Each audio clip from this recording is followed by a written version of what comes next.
وہ ایک معصوم بچہ تھا جس کا گھر، محلہ اور شہر سب دشمن کی بمباری سے ملبے کا ڈھیر بن گئے تھے۔ کیمپ کے ایک کونے میں لیٹا، دکھوں کے بوجھ تلے دبا، وہ بار بار خود سے سوال کرتا، آخر میرا قصور کیا ہے؟ مگر اگلے ہی لمحے وہ بے دردی سے اپنے آنسو پونچھ لیتا اور دل ہی دل میں عہد کرتا، آج میں کمزور ہوں، لیکن کل سب بدل دوں گا۔ اس کے دل کے کینوس پر ایک ہیرو کے خواب رنگ بکھیرتے۔ کبھی وہ تیز رفتار موٹر سائیکل پر دشمن کے تعاقب میں دوڑتا، گرد اڑتی، ہوا اس کے چہرے سے ٹکراتی اور ظالموں کو کہیں پناہ نہ ملتی۔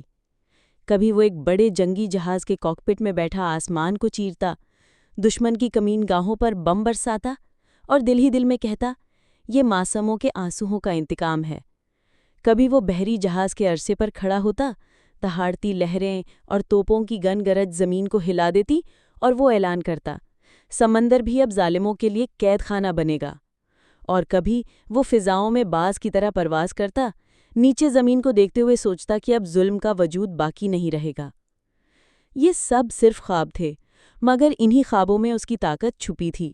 یہی خواب اس کی ڈھال تھے، یہی پر تھے جن سے وہ ظلم کی زنجیروں سے آزاد ہونا چاہتا تھا۔ وہ جانتا تھا وقت آئے گا اور وہ بچہ ایک دن حقیقت میں ایسا سپاہی بنے گا جو نہ صرف اپنی زخموں کا بدلہ لے گا بلکہ دوسروں کو بھی ظلم سے بچائے گا۔